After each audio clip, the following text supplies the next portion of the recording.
When Lincoln Chafee decided not to run for a second term as Rhode Island's governor after 2 decades of public service, many assumed he was walking away from politics.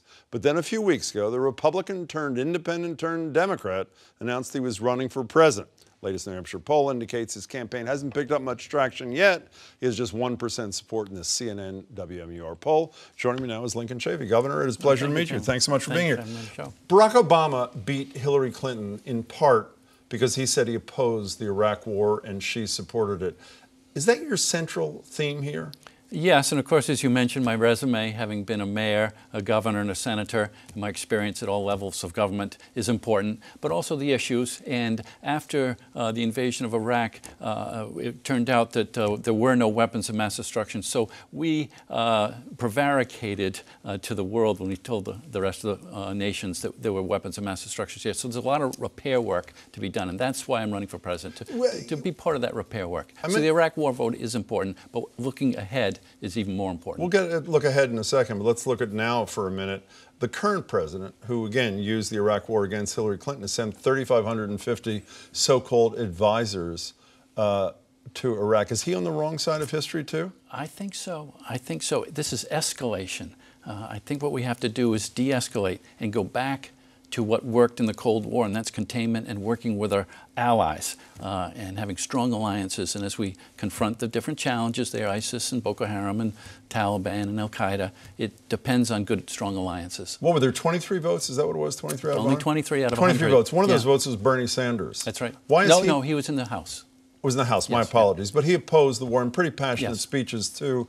Why is Sanders not a better alternative to you?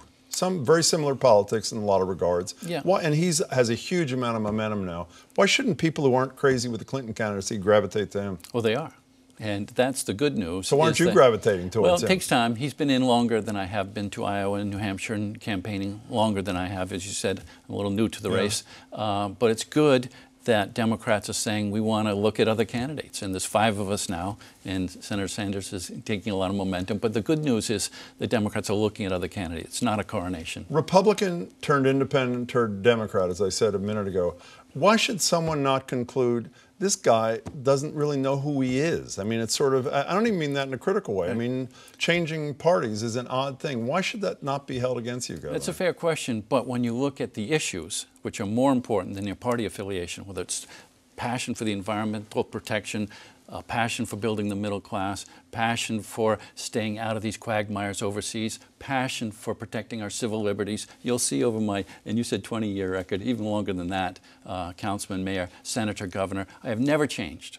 Never changed on my passion for the environmental protections, passion for protecting civil liberties, building the middle class. And you can look at my record. That has never changed. I'm very consistent. I'm proud of that. Let's talk about something that matters a lot to the middle class, this scandalous college debt that kids are coming out of school with, over $1 trillion now. What's the Chafee fix for that abomination? We need to have programs that protect the interest on the debt. That's what really hurts. It's when you defer paying your debt, that interest just kicks in higher and higher. That's what I would address. But to paraphrase Clinton aides from a decade ago, isn't it the principle stupid? I mean, even the Senate and Congress lowered the Stafford loan rates from 6.8 to 3.8% a year or so ago. It's practically orgasmic celebration. It saved the average person $6 a month. Interest is not the core problem, is it?